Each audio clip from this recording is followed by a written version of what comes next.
तो हमने जो है अलग अलग वीडियो में ये बात किया कि प्रजातंत्र में कितनी तरह की सरकारें हैं। तो हमने देखा कि प्रजातंत्र में मुख्य रूप से 3 तरह की सरकारों की हमने बात की कि प्रजातंत्र में एक सरकार होती है जिसे हम संसदीय सरकार कहते हैं। प्रजातंत्र की दूसरी सरकार है जिसे हम प्रेसिडेंशियल सरकार मतलब राष्ट्रपतीय सरकार कहते हैं। प्रजातंत्र की तीसरी सरकार है जिसे हम मिक्स्ड गवर्नमेंट सिस्टम कहते हैं, जो श्रीलंका में पाए जाते हैं। और तीनों की विशेषताओं पे हमने बात किया। तो मानवता ने, समाज ने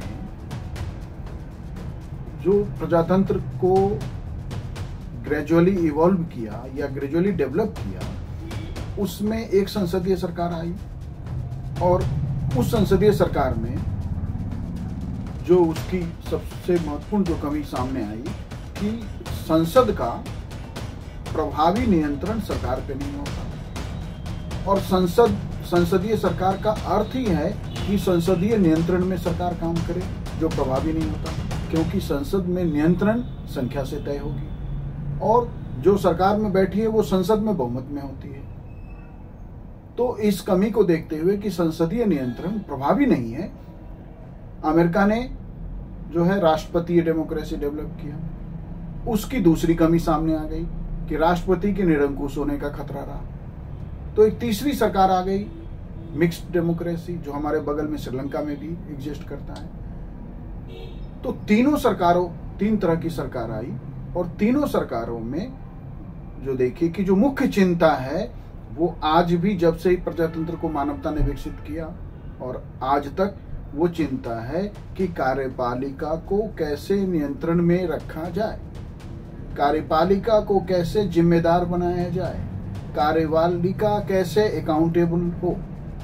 तो इसका अर्थ है कि प्रजातंत्र के सभी सरकारों की व्यवस्था में अभी तक कोई ऐसा जो है नियंत्रण के कोई तरीके विकसित नहीं किए जा सके हैं जिसमें कार्यपालिका को, सरकार को कैसे नियंत्रण में रखा जाए। तो इस कारण क्या हुआ कि जो समाज एजुकेटेड है या जो समाज डेमोक्रेटिक वैल्यूज के हिसाब से इवॉल्व हो गया, जैसे यूरोप का समाज है या अमेरिका का समाज है, वहां पे ये तीनों तरह की सरकारें जिन भी देशों में हैं वो सफलता से काम कर रही है और वहां के समाज में जो है एक्सेप्ट भी है।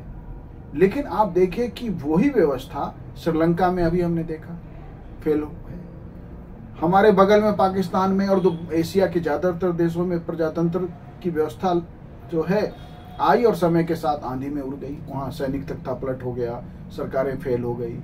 सरकारें, हमारे देश में सिर्फ आप इतना कह सकते हैं कि हर 5 वर्ष में चुनाव होता है, लेकिन जो राजनीति का स्टफ है कि आज इस देश का सभ्य नागरिक, सिविलाइज्ड लोग, इंटेलेक्ट राजनीति से कोसों दूरी रखते हैं।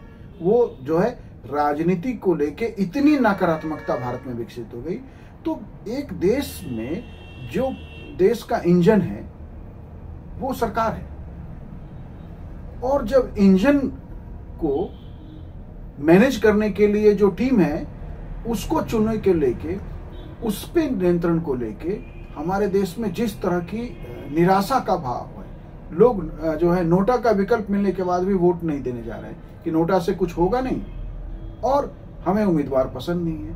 तो सामान्यतः यदि जनता से पूछा जाए तो अक्रॉस द पार्टी लाइन, यहाँ किसी पार्टी का संबंध नहीं है कि ये पार्टिकुलर हम पार्टी की बात कर रहे हैं, कि पूरे देश के सारे राजनीतिक तंत्र को लेके ऐसी मनस्थिति आज देश पहुंच चुका है कि सारे ये भ्रष्ट हैं। जनता फिर भी वोट कर देती है, लेकिन भ्रष्टाचार को लेके राजनीतिक दलों का और राजनीतिक दलों की सिंसियरिटी, अकाउंटेबिलिटी को लेके जनता मानती है कि कुछ नहीं होना है, सरकारें कुछ नहीं करती है। तो सरकारें कुछ नहीं करती है, यही तीनों तरह की सरकारें यूरोप में सफलता से काम कर रही है। तो इसका मतलब है कि प्रजातंत्र में सरकार का स्वरूप कुछ भी हो, प्रजातंत्र की सफलता नागरिक सेंस ऑफ जो सिटीजनशिप है उस पर डिपेंड करेगा। यदि आपके अंदर नागरिक होने का बोध है, यदि हम देश के लोगों को ये पता है ठीक से कि हम जाति, धर्म, भाषा, क्षेत्र से ऊपर भारत के नागरिक हैं, यदि सिटीजनशिप का सेंस होगा तो हम जो है इसी प्रजातंत्रीय लोकतंत्र को, इसी संसदीय प्रजातंत्रीय लोकतंत्र की संसदीय व्यवस्था को सफलता के साथ जो है चलवा सकते हैं अपने नेतृत्व से, अपने राजनीतिक नेतृत्व से।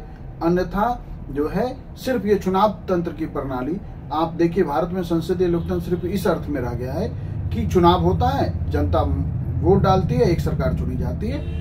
ये नहीं है राजनीति का उद्देश्य और प्रजातंत्र को डेवलप करने का उद्देश्य नहीं। प्रजातंत्र का मतलब था जो अब्राहम लिंकन की परिभाषा है, जो सबसे ज्यादा मान्य भी है कि प्रजातंत्र का मतलब by the people, for the people end of the people. इसमें इंपॉर्टेंट है for the people end of the people. यह जो है यदि करना है तो इस देश की व्यवस्था को राजनीतिक तंत्र में किसी बदलाव से नहीं होगा। इसके लिए हम नागरिक समाज को बदलना पड़ेगा।